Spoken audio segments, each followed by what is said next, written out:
رمضان کے مہینے کے روزے تو فرض ہیں اللہ کے بندے، ربیع الاول کا روزہ تو کوئی فرض نہیں ہے۔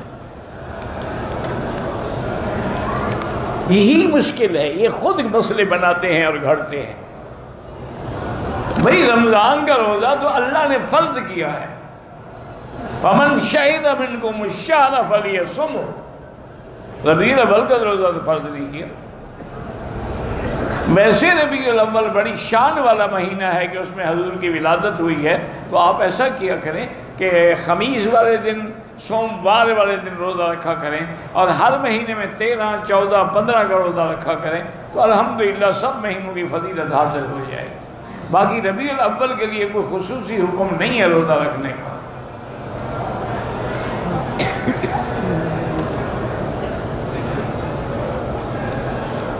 میرا بھائی، کعبے کی پہلی نظر کا معنی یہ ہے کہ جب تم لوگ اپنے ملک سے آتے ہو عمرے کا احرام باندھ کے یا حج کا، تو جب آپ حرم میں داخل ہوں تو پہلی نظر جب کعبے پہ پڑے تو دعا قبول ہوتی ہے۔ وہ پہلی نظر مراد ہے۔ اللہم زد بیتک ھذا تشریفا و تکریما و تعظیما و محابتا و برا و تقوا، زد من کرمہ و عظمہ من شرفہ و حجہ و اعتمرہ۔ تو یہ دعا بھی مانگ سکتے، یا جو بھی دعا آپ کو اپنی زبان میں بھی آتی ہے وہ بھی مانگ سکتے ہیں۔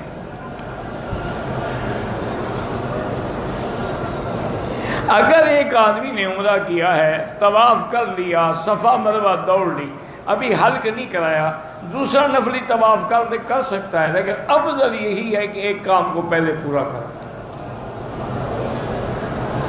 کوئی منع نہیں ہے، لیکن حضور پاک نے تو نہیں کیا نا، پہلے طواف کیا، عمرہ کیا، حلق کرایا، اس سے پہلے پھر دوبارہ طواف تو نہیں کیا حلق سے پہلے۔ اس لیے جائز ہونا الگ بات ہے، لیکن سنت کے خلاف ہے۔ سنت یہی ہے کہ طواف کرو، صفا مروہ دوڑو، حلق کرو، عمرہ مکمل ہو گیا، اب نفلی طواف کرتے رہو۔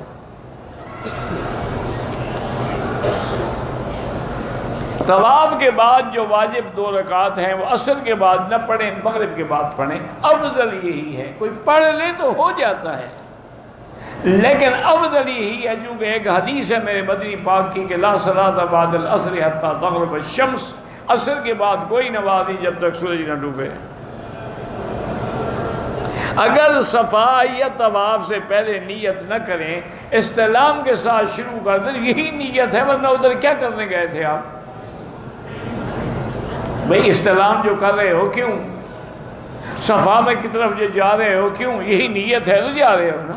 یہ جو ہماری زبانی کلامی نیت ہوتی ہے وہ تو ویسی بدعت ہے کہ 4 رکعت نماز عشاء برائے خدا بوقت 7:30 بجے پیچھے اس امام کے بروز ہفتہ اللہ اکبر، امام فاتحہ پڑھ جاتے، بدبخت نیت کر رہا ہے۔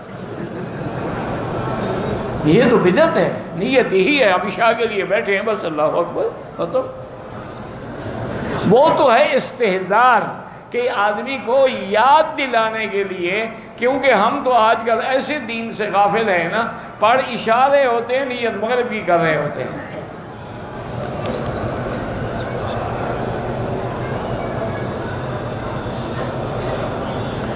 ایک عورت کا شوہر طواف میں فوت ہو گیا، اللہ مغفرت کرے، یہ اس کی خوش نصیبی ہے۔ بہرحال عورت کی عدت شروع ہو گئی، اب اس کے لیے یہ ضروری نہیں کہ 4 مہینے 10 دن وہ ہوٹل میں بیٹھی رہے، کون بیٹھنے دے گا اس کو؟ قانون ہے، ویزا ہے، مدت ہے، ٹکٹ ہے، وہ تو ختم ہو جائے واپس، لیکن عدت اس کی شروع ہو گئی۔ اگر جسم کے کسی حصے میں بھی درد ہو، زمزم لگا سکتے، ہاں لگا سکتے۔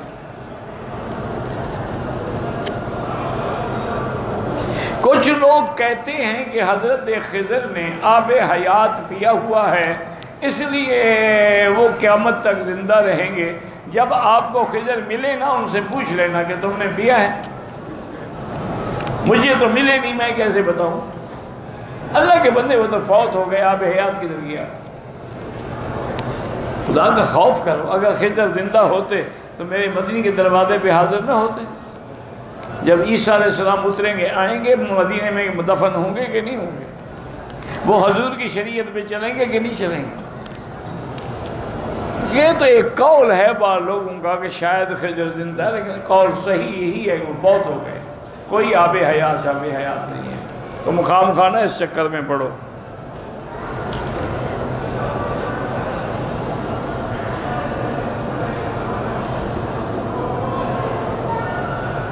آپ کے ایک دوست ہیں کونگ والے، پتہ نہیں، مولانا طیب صاحب، انہوں نے کہا ہے کہ میری حضرت خضر سے ملاقات ہوئی ہوگی، میری تو نہیں ہوئی۔ اچھی بات ہے، اللہ ہدایت دے، بس کیا کہہ سکتے، پتہ نہیں انہوں نے کیا کہا ہے، تم نے کیا سمجھا ہے۔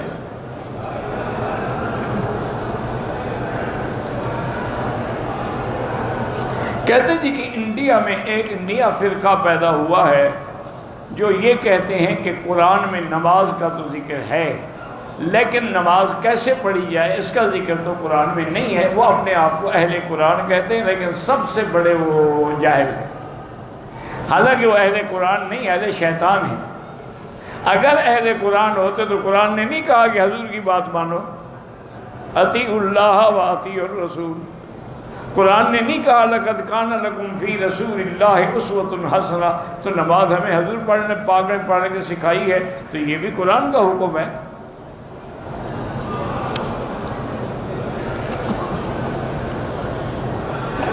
مجھے پیشاب کے قطرے آتے ہیں، میرا بھائی گزارش یہ ہے، بیماری ہوتی ہے، تکلیف ہوتی ہے، انسان ہے، تو اس کا حل شریعت نے یہ بتایا ہے کہ مثلا تم نے مغرب کی نماز کے لیے جو وضو کیا ہے نا، اب چاہے وہ قطرے آتے بھی رہیں، عشاء تک وہی وضو کافی ہے، نماز پڑھو، طواف کرو، نفل پڑھو، قرآن پڑھو، اور عشاء کے لیے پھر نیا وضو کرو، اور قطروں سے بچنے کے لیے نیچے انڈر ویئر یا کوئی ایسی چیز رکھیں تاکہ کوئی قطرہ مسجد میں یا حرم میں یا کسی جگہ نہ گرے۔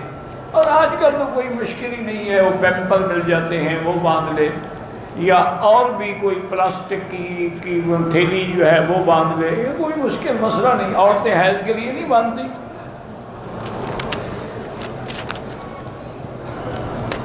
کہتے ہیں جی کہ ولیمے میں کتنے لوگ شامل ہونے چاہیے؟ جتنے پیسے ہوں،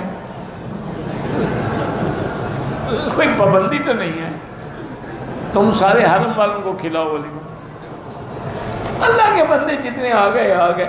حکم ہے کہ میرے پاک نبی نے جو حدیث میں فرمایا وہ یہ ہے کہ او لم ولو بشات، چاہے ایک بکری ذبح کرو لیکن ولیمہ کرو، تھوڑا ہو یا زیادہ ہو، جتنا اللہ کسی کو توفیق دے۔ باقی ریا کے لیے، دنیا کو دکھانے کے لیے، اس لیے ہے کہ شر الطعام طعام الولیمۃ، ولیمے کا طعام جو ہے سب سے برا ہوتا ہے کہ بڑے لوگوں کو بلایا جاتا ہے اور غریبوں کو نہیں بلایا جاتا۔